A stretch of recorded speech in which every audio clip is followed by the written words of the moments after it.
Hello students, let us look at the SN2 reaction, that is the nucleophilic substitution biomolecular reaction. I am Dr. Ravi Prem Kalsai, Principal, Nagpur College of Pharmacy, Vanadongri, Narun, Nagpur.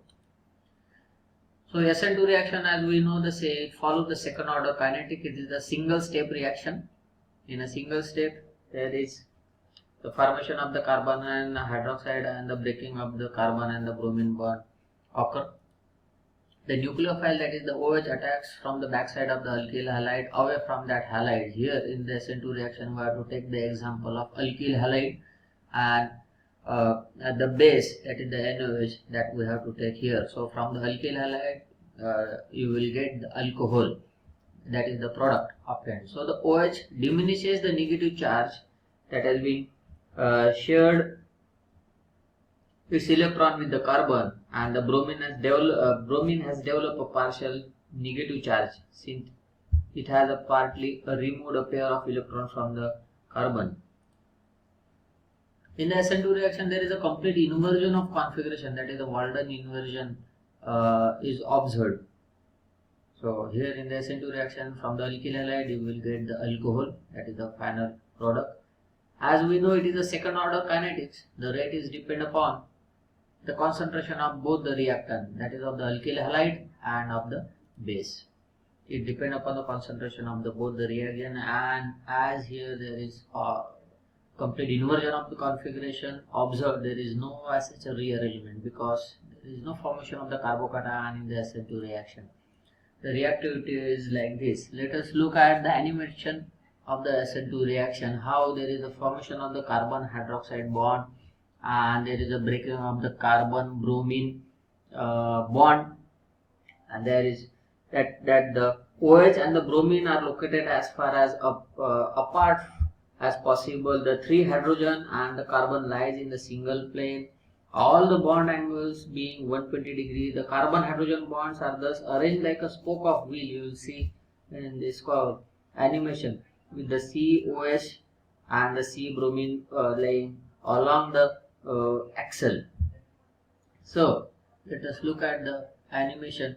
Here the base at attack as far as apart from the bromine, there is a simultaneously breaking of the carbon bromine and the formation of the alcohol.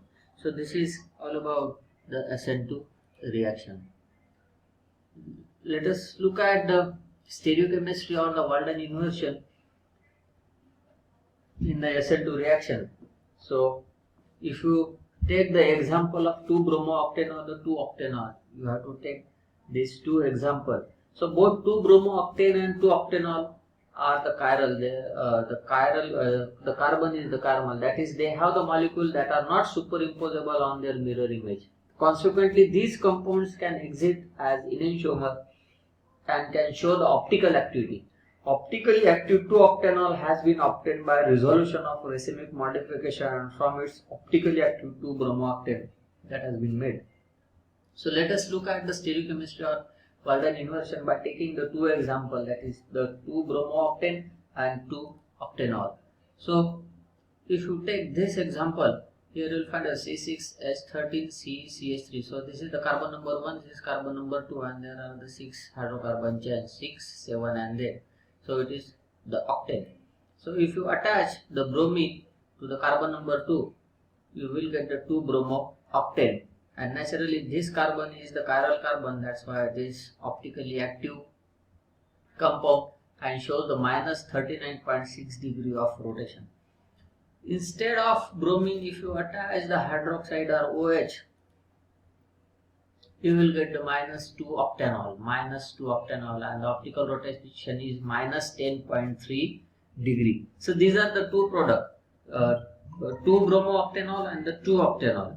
We know in the SN2 reaction from the alkyl halide, so that is the 2-bromooctane, we will get the final product 2-octanol. So if the 2-bromooctane it involves in the SN2 reaction, it form the 2-octanol, which has the optically active, and optical rotation should be of minus 10.3 degree. But what happened in SN2 reaction, there is a complete inversion of configuration, and that is what we call as a Walden inversion. So that OH, which is actually on the right hand side of this molecule, it attached to the left hand side of the molecule.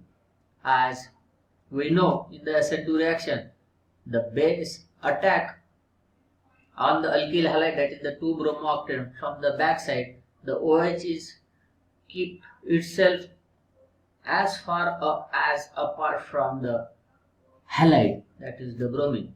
Let us look at the Walden inversion, the stereochemistry. That is, this is the -2 bromooctane, which has a optical rotation -39.6 degree, and it reacts with that of the NaOH, which is a strong base, undergoes the SN2 reaction, shows the stereochemistry or the Walden inversion. What you will get? You will get such type of product. Here you will find it out, the OH is on the left hand side, that's why it is shown in the blue color. What is the name of this? This is +2 octanol. Before that, we discuss about the -2 bromooctane and -2 octanol. Here -2 octanol when the OH is on the right hand side. If you substitute that bromine with that of the OH, you will get the product, that is -2 octanol, which has the optical rotation -10.3 degree. But when it undergoes the SN2 reaction, you will get the inverted product, and you will get the product which is +2 octanol, which is +10.3 degree. So this is the Walden inversion or the stereochemistry of the SN2 reaction. Let us look at the animation, how this OH is attached on the left hand side of the molecule. So this is the 2-bromooctane, which has the optical rotation -39.6 degree. Here the bromine is on the right hand side. Now if undergoes the SN2 reaction, naturally the OH will attack from the back side of this molecule. So here the OH attack from the back side of the molecule. There is a complete inversion of the product, and you will get +2 octanol, which has the +10.3 degree. Now let us look at the SN1 reaction. The SN1 reaction, that is the nucleophilic substitution unimolecular.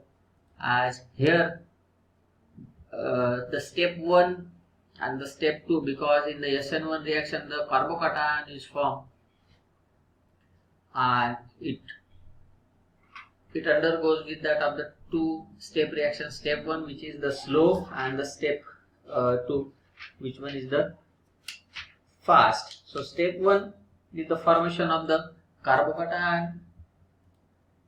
So taking the example of this is tertiary butyl bromide. So when the bromide is depart from the carbon, it forms the negative charge on the bromine, and here there is a formation of the carbocation. So this is the formation of the carbocation.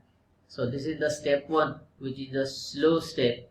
Now the NaOH or the base attack on this carbocation. So this is the OH, which has a net negative charge. It attack on this carbocation, which is the step 2 or the second step, which is the fast, and to yield the product. So the OH is attack on that carbocation, and there is a formation of the product. So this is the SN1 reaction. Thank you.